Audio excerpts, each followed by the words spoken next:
Welcome back for hour 5, our final hour at the Continuity and Resilience Today conference here in Toronto, 2022.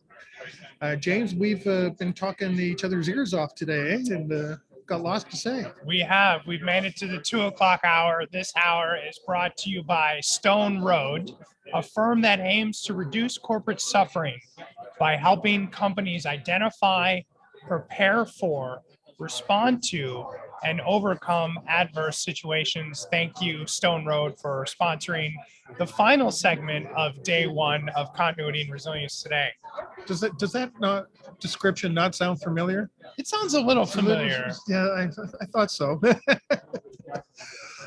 So I wanted to start off this hour talking to you about something that I had heard the other day. Well, actually, it would be about a week ago now, from a senior executive at an executive company where I'm working. And he said that because they've made it through COVID, and they got through COVID and dealt with it, that they can manage any other disaster or crisis now. You know, they're well prepared. And to be honest, I was how do you put it, gobsmacked. Nice word. You know, and I don't think that's true. Just because you got through COVID. Okay. Sorry, getting messages while we're talking here.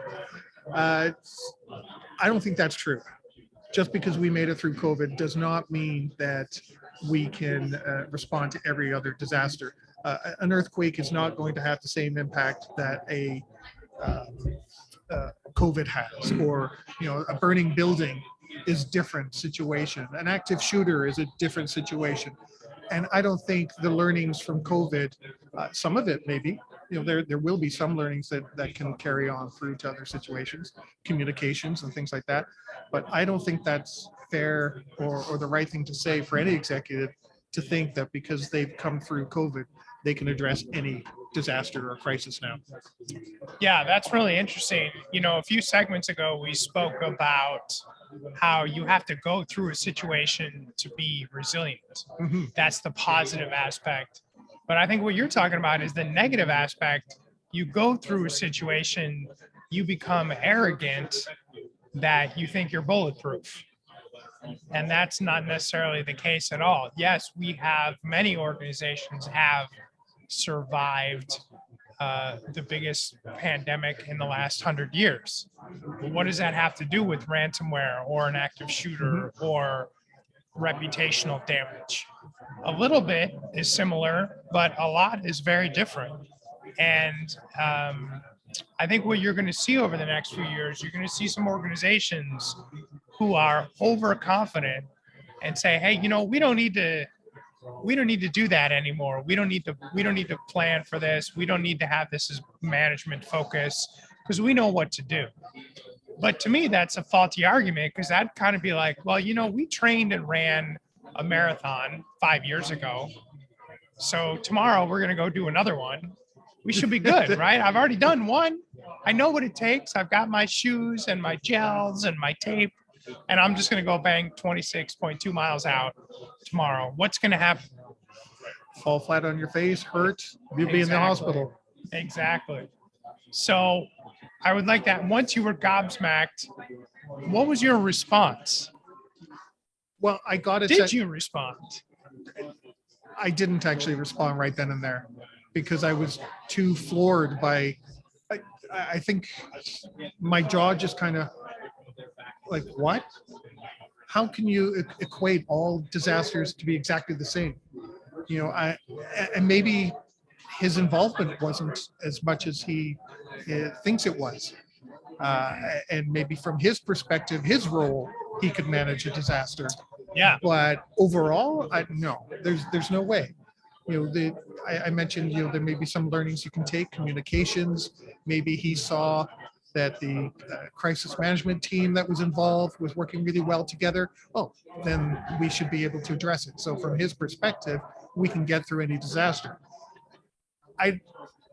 When I step back, I even though I was still floored by what he said, I don't think he really meant and was trying to equate, and if he was, wow, that a tower on fire, a towering inferno, is going to be the same as an active shooter or an earthquake that suddenly happens, or a tornado, or outside a snowstorm right now. I don't think he could really see the same situation each time. I think he saw one little piece of it and thinks that because that went well, or I was a part of these one weekly meetings, because they went well, then we can deal with everything. But the next situation you may not be involved with, or his boss may be involved with, and he has a lesser part to play. So, it was just really surprising to hear somebody say that. Yeah, it gets me thinking back when we talked about some of the differences between business continuity and resilience. And that's one of the stark things for me is business continuity may be focused on a single building or a single business process or department. Resilience is the whole organization, the entire community, the whole family. And I think, like you said, maybe this person saw bits and pieces, and what they had to lead or manage in terms of the pandemic was successful. But was everything successful for the organization? And sometimes you just get lucky with things, right? And I don't think people like to admit that. Just we spoke about earlier about how people often don't want to admit that they're wrong, or they're not in a culture that they can admit mistakes. I think people don't want to admit sometimes they just get lucky. Yeah. In life, no matter how much you plan or your forethought, or sometimes it's just something happened that you had no control over, that you had no idea was going to happen, but it happened in your favor. And luck is, a part of life. And sometimes you just put in new sprinkler systems and then the building caught on fire. Was that risk management? Was that mitigating risk? Was that luck? It's a little bit of everything. Some organizations were more suited to being not prepared for COVID. But if you have all people in cubicles or back office, and now we need to work from home, that's an easier transition than we run a retail store. Mm-hmm. So some of that is luck in terms of the specific event that happened was easier to manage for some organizations than other. It just became a resource and technology issue, which is an easier fix. Yeah.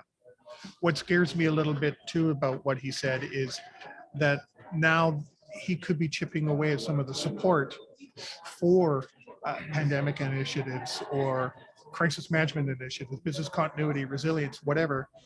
Could be chipping away at some of that support, because now he is has the perception that we can get through any disaster. Yeah. So that means everything, and other people are going to think, oh, then that means everything we have is fine.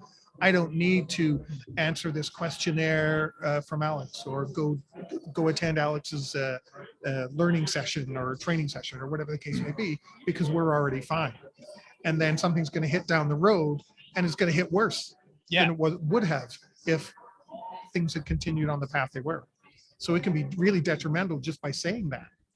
Exactly. I can't help but think that the Artemis 1 rocket launched at 1 a.m. this morning, and that was a huge news story and meant a lot to NASA and space exploration. But to go back to your analogy, the United States went to the moon multiple times between 1969 and 1972, 73, somewhere in there. And then NASA and the government decided, okay, we've done that. Why should we keep doing that? And then you flash forward 50 years and you're like, oh, if we want to go to Mars, if we want to do deep space exploration, you still have to leave the atmosphere. We need to restart those things that we were doing 50 years ago. Now we have the fact that I'm talking about a rocket launch at 1 a.m. would have seemed absurd to me in the 1980s during the space shuttle program. But now it's a big deal because we had that mentality. Oh, we've already done that. We don't have to do that anymore. And just to your point, okay, we survived this incident. So let's de-emphasize Alex's workshop, or let's postpone that training. Or how many times have you heard, and I know everyone who's listening has heard this, oh, we had an incident this year. We don't need to do an exercise, right? Yeah. I wasn't going to exercise the thing that just happened. But how many companies like, we must do an exercise every 12 months unless there's an incident. And then you're like, okay, cool. But the incident happened January 1. So you're going to roll till next June, 18 months without doing anything. And circumstances change over the time too. Correct. You know, if you've got an executive saying we went through the pandemic, you know, we can deal with any crisis. Okay, that's all based on a certain set of people, processes, plans, conditions that are in existence at that time. 6 months down the road, half of those people could be in new roles. Some could have left the company. Yeah. You could have acquired a new company. You could have stopped a certain line of business. Anything could happen. New employees in different areas. So a fire could come along and impact you completely differently. You know, and anything you think you learned during COVID isn't applicable. You know, your communication channels are different. Your stakeholders are different. You know, your expectations. You have a new client who has different expectations now. You know, they may have been more accommodating through COVID. Okay, through COVID, we expect 48 hours to 72 hours as a response. Okay, well, now you're out of COVID. We expect 24 hours, yet you're still thinking and still have the processes in 48, line for 48, 72. 72. Yeah, So, absolutely. So, we're not saying that you didn't learn anything during COVID or what you didn't learn is relevant, but that overconfidence becomes arrogance, that over reliance on things that diminish over time. Then I liked your example, following up, speaking about quiet quitting. People leave the organization.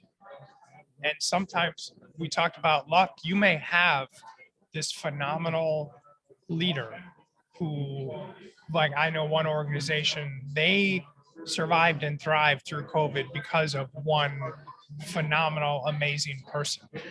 And if that person's not at that organization next time, you're going to do what? yeah. Like, if that person just is like, here, I'll throw the whole organization on my back and I will carry you through this. That's not a great plan. That's not how you become resilient. No, you're setting yourself up for failure down the road, really, because if you are relying on one person, you've got a single point of knowledge that as soon as that person leaves, out goes the knowledge with them.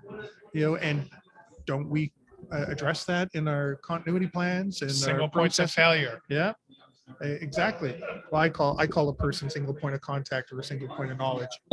Systems and plans fail, people don't. People fail me all the time, Alex. So you're too nice. I'm gonna go ahead and say it. People can fail. Absolutely. I want to look at, we're at Continuity and Resilience today. Thank you to Dan Joyce and his team for hosting us here, for having us in the exhibit hall. I want to look at a few sessions that occurred one's occurring right now, because I think it aligns with some of the things we've spoken about, talk to you about some of the speakers. So here's one gentleman, Alex, that I know you've interviewed, Robert Quigley. Yeah. He is speaking in 5 minutes on avoid the great attrition by focusing on, you're never going to guess, employee life-work balance rather than work-life balance. So you're saying put the life in front of the work. So I thought it was interesting. The summary is how to recognize employee choices they have made in their lives to accommodate and empower them. It would be interesting to hear what he has to say, considering what we were just talking about, and quiet quitting. I think for one of our future broadcasts, you have always mentioned this, we need to figure out how to be mobile with our audio visual. Yeah. I don't know how the to be able to speakers do would that. feel. I would love to wander into his session now for 1 or 2 wanted minutes. to do that. If you're out there and you're listening and you're an AV geek, hit us up. We are looking to be portable. We might bother some speakers and participants. There's another one here I thought was interesting.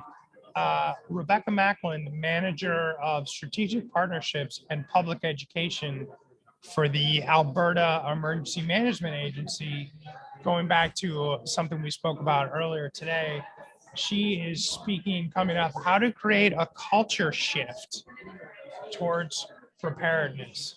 And she says, together, we can encourage the people in our communities to develop disaster risk reduction behaviors and contribute to a cultural shift towards preparedness. I like that because, we spoke earlier about CERT and the power of CERT and cultural shift at the community level, cultural shift with organizations at the management level. Should be a great session.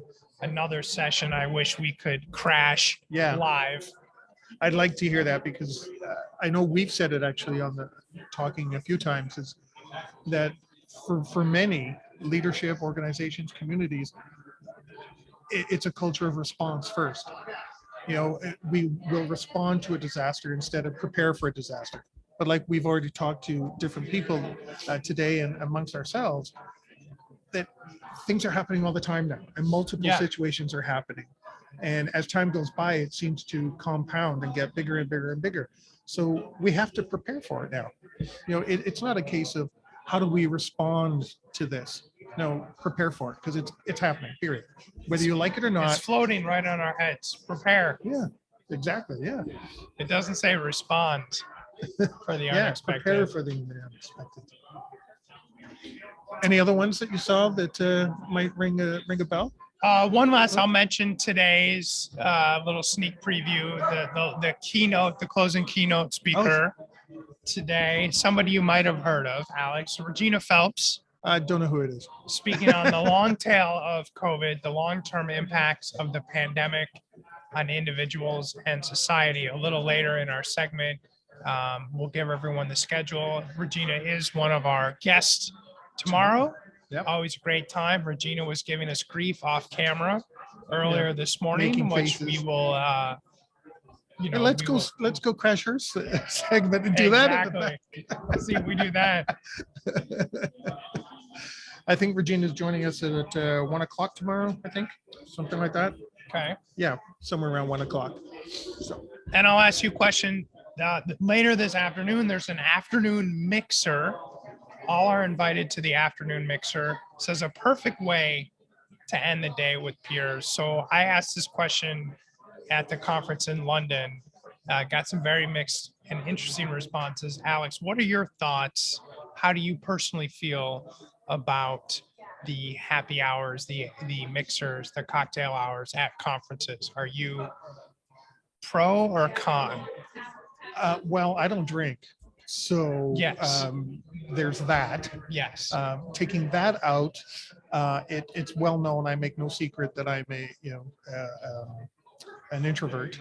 So after spending hours of talking and being surrounded by people, by the time it gets to the mixers, I'm kind of, okay, everyone go away, leave me alone. I need to recharge my batteries. I need some downtime of my own at some point. So I don't think anything's wrong with them overall. I think they're great for networking and chatting, because at that time of day, everybody hopefully has kind of metaphorically let down their hair, and just kind of relaxed and say, okay, I'm comfortable being with people again in a live event. Now let's just kind of chat informally, about sessions that maybe I've seen today. So I think there's a lot of benefit to them for those. But personally, as an introvert, I kind of like okay, leave me alone. Or if I'm attending, I'm the one in the corner, so I'm like you. I find Mark Hoffman. With Mark, he and I in the corner. Speaking to shout out to my buddy Mark Hoffman. He took me out to dinner last night. Very nice. But it got me thinking. He was sharing with me at a conference that he likes to get to them early, and they're a lot of work for him. I find them, for me, I'm always aspirational when I look at a conference agenda. I'm going to be at breakfast at 7 in the morning, and I'm going to go to sessions till 5. And I'm going to do the mixer, and then I'm going to go to the vendor dinner, and then I'm going to go back to my room and work for 3 hours and wake up at 4 a.m. and work out and never sleep. And then the first day hits, and I'm like, I'm reevaluating this process. I'm going to skip the mixer, catch up on email, talk to my family, go to bed early. I was so excited for today's broadcast. I woke up at 3 a.m. and I was looking around. I was like, it's a little early. It's a little early. I'm I'm an early riser, and that's early for me. I was like, what do I do now? So I was very productive this morning. If you got an email from me between 3 and 5, I apologize, but that's the time I had. So afternoon mixers. One thing that'll be interesting. This is the first conference I've been to, Alex, where it's been snowy now. Have you ever been to a conference? Well, you're Canadian. I'm Canadian, so yeah. I tend to go to the conferences in California, in Arizona. So usually it's like during that last session, should I go to the pool, or should I go to that last session? Should I go to that refreshment break? Here, we're staring at, what's the weatherman say? He says it's cold and snowy. We're supposed to get some more snow. I know that, which is probably why I'll be leaving a little early. It's gray and cold and snowy. We're currently in a room without any windows. Feels like a casino. So I don't know if it's light out, dark out, blizzard. No, very bright though. Yes, there are, it's funny, talking about different definitions of resilience. When Alex and I were preparing for this conference, and based on some other broadcasts we had some concerns about, would the lighting be bright enough? And as you can see by the shininess of our faces, we ended up right underneath. There is a lot of lighting. We had to change out some of our backgrounds and green screens because it's so bright in here that our communications platform got grouchy. Yeah. So again, I think that goes to preparing for the unexpected. We were focused on, we think these three things might be the challenges for our broadcast or for our business or for our lives. And then those three things were amazing.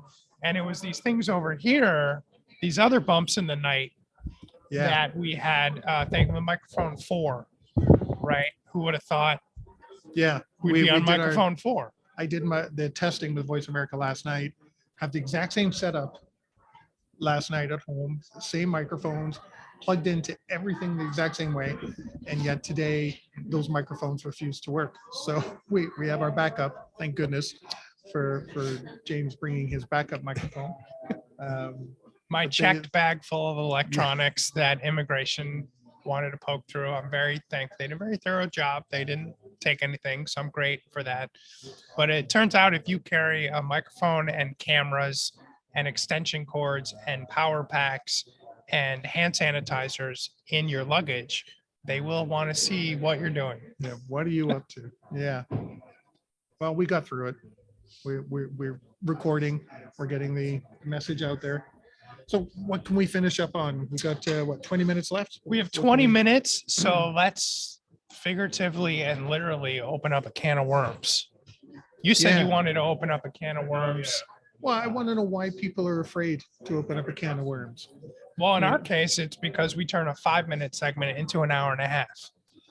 But true. But seriously though, let's give us your opinion on a can of worms.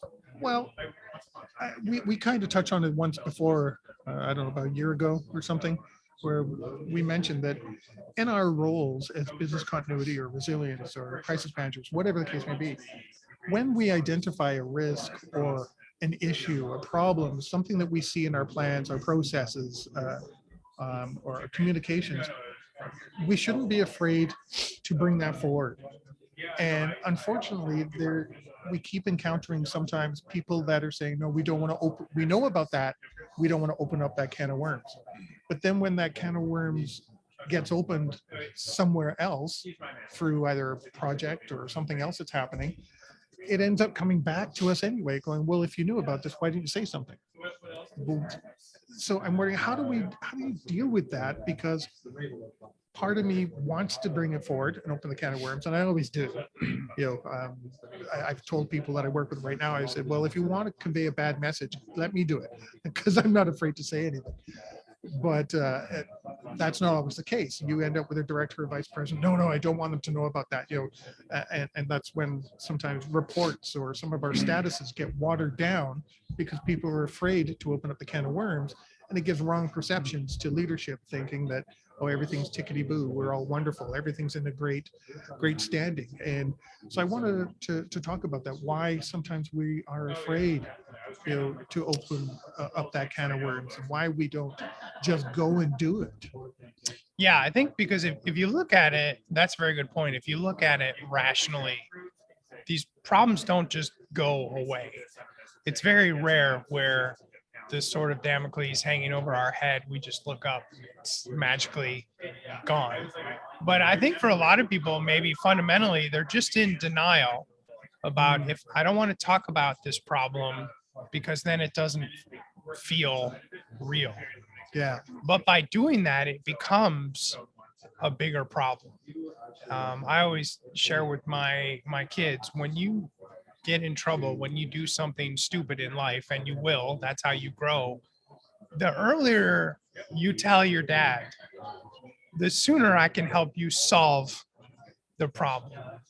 Right? So you can wait and let this thing fester and you can hide it. Or like you said, oh, we won't take this issue to management. It will come out. Yeah. Right? It's just a matter of when. I was recently listening to a podcast series on the Volkswagen diesel scandal.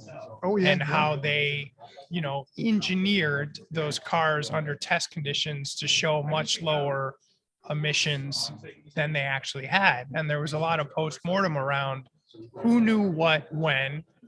And were those people, like, did people know at the very top? Did the CEO know from the start? If not, when? And I thought it was interesting. Like, at what point did someone tell their CEO, like, hey, this thing has happened? Who had the courage to bring that up? And, maybe instead of being in denial or aggressively fighting state of California regulators on it, if they would have been proactive on it, they probably wouldn't have had the massive financial fines and damage to their reputation that they had.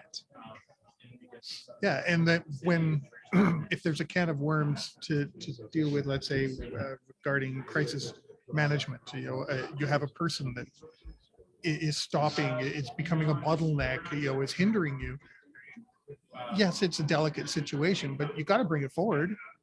You have to say that, Alex is not working out in that position. Maybe he's better off helping us out in this area here. There's delicate ways of doing that. HR is trained to do those kind of things. Some managers are too. But you have to bring that forward, or otherwise you're going to end up with a real situation. And I'm conveying the wrong message to media.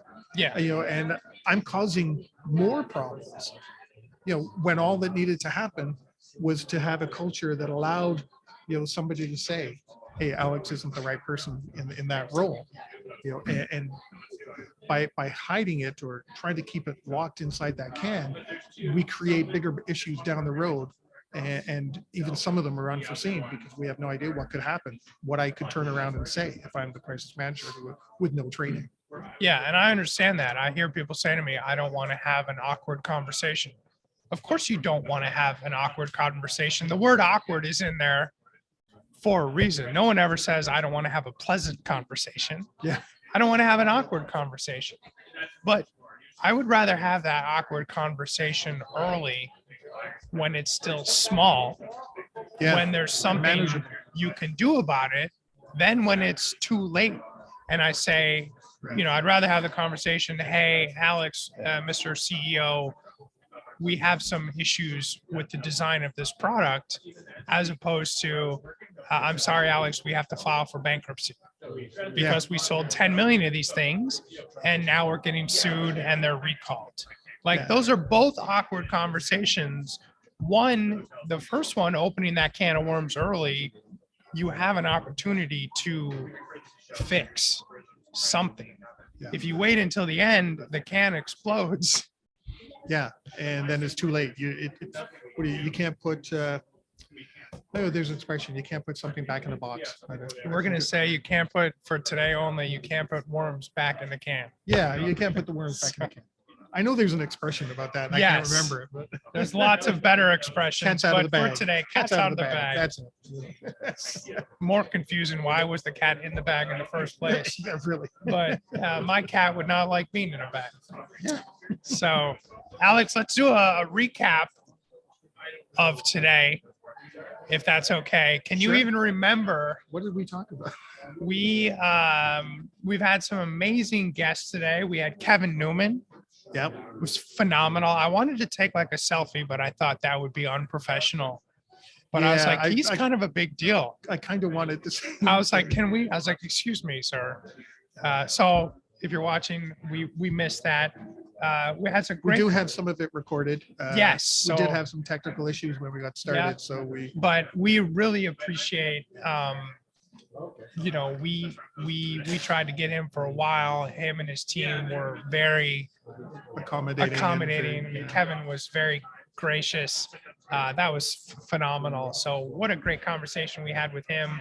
some people, I just wanted to chime in. Yeah. Some people may not realize, but I know Americans may know Kevin Newman from ABC. And Good Morning America. Yeah. But for years, he was a top journalist in Canada on Global National and other stations as well. He was very well known. It's kind of like having a Sam Donaldson or somebody, come and sit down with us. So it was a great. I was thrilled.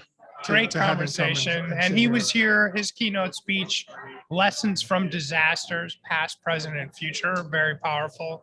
We spent some time with Francis Ravenel, who dialed in remotely. So we did a live broadcast with someone remote, like 3 parties. I'm not even sure. I'm not even smart enough to grasp how we did all that. He had some really interesting things to say around drones and search and rescue and first responders. Quiva Culleton, who I've known for several years and have never met in person. She's with HPE, came and spent some time with us. She also brought us chocolate. We had some of it. We appreciate the Tastes bribes. great.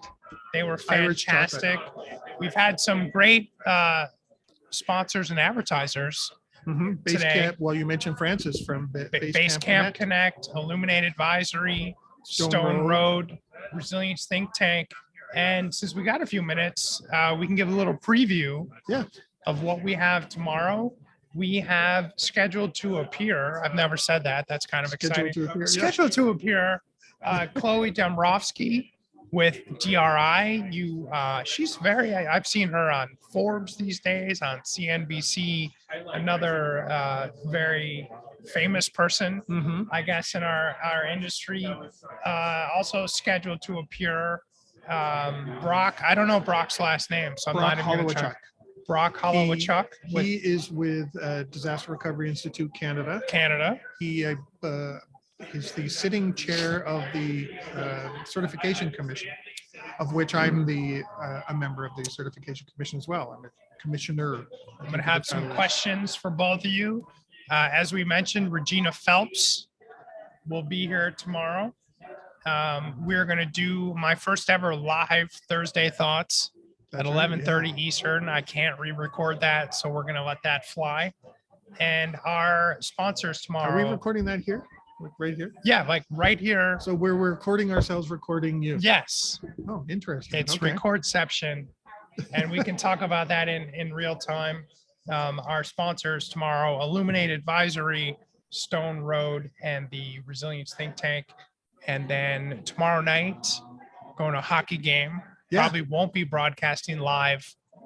I wish we could broadcast live. We'll see. If I We can get need- on a we need- Zamboni, you'll have pictures. I think we need permission from the NHL, don't we? We to probably broadcast need, anything? felony trespassing and media Yeah. rights and blah, blah, blah. Maybe we'll get we'll see what we can do.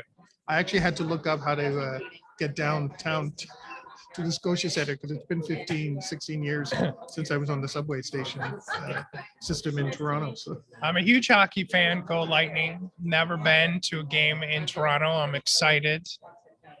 Thank you for getting us tickets. We'll take some pictures, secretly broadcast. Yeah, We'll see if we can get into a locker room or on a Zamboni or something. try and get something. Yeah. We'll see what we can do. Also, for those of you interested, the BCI Awards will be live tomorrow at 2 p.m. Eastern. Broadcast through the BCI. We might have some comments Yeah. about that. You're going to have, well, James has his laptop over here. Yeah. And as they announce the winners, if assuming that it gets announced on Yeah. that we get them in good time, that will convey that along as well, who the winners are. Yeah. And so that was a recap of today. That's our tomorrow. 5 hours flies by. It does. Maybe not for our poor producing partners at Voice America who have had to put up with us since 9 o'clock this morning. They're probably ready to call it a day and have a drink or 6. Yeah, But for myself, it's flown by. it has. It's flown by really quickly. I know. I wonder if he was listening. I guess got to thank Josh at Voice America for helping us out and getting everything working. I know Josh had stepped in for Aaron at Voice Yeah. America. I just wanted to first thank you, Josh, for stepping in and helping out. Second, to Aaron, who was going to be helping us. He got in an accident yesterday, and I did talk to him on the phone this morning, so it seems as though he's okay, but I'm sure he's probably shaken up a little bit. But all the best to Aaron. Hopefully he feels better soon. And I think tomorrow we probably have Josh or somebody else with us. We'll probably find out. They'll probably send me a note at some point here if they're listening to me. They've probably fallen asleep at this point. But yeah, thank you to Voice America. Thank you to the April and Dan at Continuity and Resilience Today. Thank you to all of our advertisers, all of our sponsors, all the exhibitors here. Alex, what's one thing you've learned today? Do you have a resilience or risk lesson that you've Yeah, check everything twice. Test it twice, not just once. Oh my goodness. I think there's so many different things, but I think just going through this is the big thing for me, and trying to figure out how it all works. I've enjoyed figuring it out. We have a soundboard here, extended desktops and tablet with cameras and everything, and trying to coordinate everything has been an incredible learning experience for me. Unfortunately, we couldn't get one thing to work, even though it worked last night. But still, that's the big learning for me. And it's nice to again actually be in my home area. I don't live in Toronto, but home area at least, and to see people again that I know. Yeah, my biggest surprise from today is that we've only had one person interrupt the live broadcast who thought we were just talking to ourselves. And even more fun when we let the person know that we were broadcasting live and would they like to join us, said no, but continued to tell us their story. So that's something I won't soon forget. I think my lesson is that complexity raises the level of risk. Looking around at, I wish we could move the camera around, get a shot of all the equipment and all of the wires and everything that we have here. When something goes bump in the night, as it always does, it makes it much more interesting to troubleshoot. So I'm looking forward. We're going to be announcing some conferences we'll be at next year, hopefully later this year. I'm looking forward to streamlining our equipment processes. Very excited about that. Thankful that we could be here today. I'm really thankful that my hotel, the host hotel that everyone's at, is a mile away because the road conditions are a mess right now. And worst case scenario, I can walk back to the hotel if I need to. Well, I got to drive. I have an hour drive away. And if the roads are that bad, well, it'll be longer than an hour. Alex might be sleeping under this table. Tonight. Or on it. Well, we have basically come to the end. We have 5 more minutes. Any final thoughts, comments? Looking through our list here. Yeah, like I said, I want to thank this hour. This last hour of day one of broadcast was brought to you by Stone Road, a firm that aims to reduce corporate suffering by helping companies identify, prepare for, respond to, and overcome adverse situation. We couldn't put this broadcast on without all of our sponsors. So thank you to all of our sponsors. I do have some thoughts, but I will share them tomorrow live during Thursday Thoughts. I think I'm more nervous about that than anything tomorrow. I don't know what I agreed to, but we made it to the end of day one. Yep. Something that a lot of people said we couldn't do or shouldn't do, maybe, and here we are. So I'm excited. Day one was amazing. I'm even more excited about day two. We made it through. We had even people calling in and made it through. So it's been a great day. Had a lot of fun and great chats, of course, with great company. So I think on that note, we can say goodbye. And in the meantime, stay prepared, everybody. Thanks, everyone. If you like that video, thumbs up. If you didn't like that video, thumbs down. But leave me a message and let me know your thoughts. Of course, don't forget to subscribe. And in the meantime, stay prepared, everybody.